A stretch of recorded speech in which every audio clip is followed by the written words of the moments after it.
Good Morning Britain viewers were left up in arms after watching an excruciating debate unfold over the doctors' pay rise for the NHS.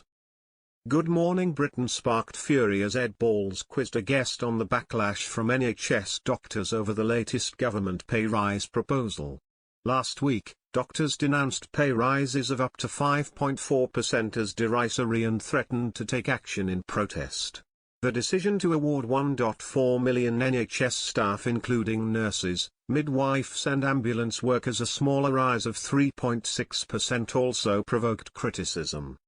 During Thursday's visit, May 29, to the ITV studios, the 58-year-old broadcaster welcomed Reem Ibrahim from the Institute of Economic Affairs, IEA, and Dr. Ross Nevote from the Resident Doctor Committee to discuss whether or not the NHS should be banned from striking.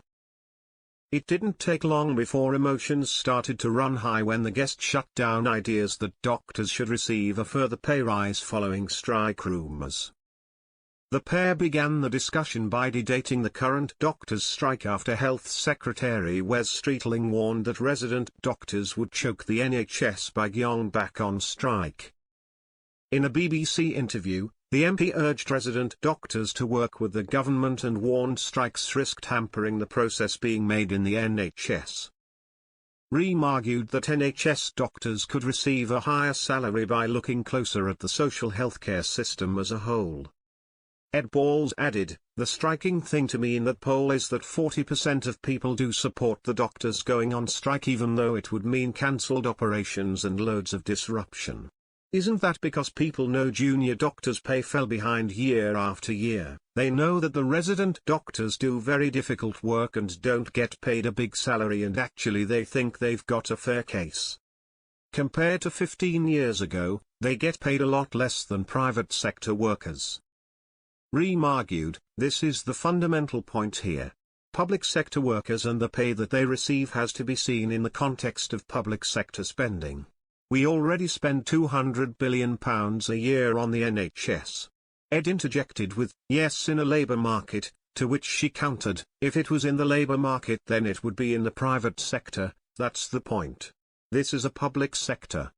But the former Tory MP failed to see her point of view, and argued that plenty of doctors are changing from the public sector to the private sector to receive a fair living wage. He fumed, "Why? The public and the private sector have to compete for workers, and if the pay of public workers falls behind private workers, then people go and work in the private sector." She went on, "This is the point. They don't compete. There is one national health service and that is the problem with socialized healthcare."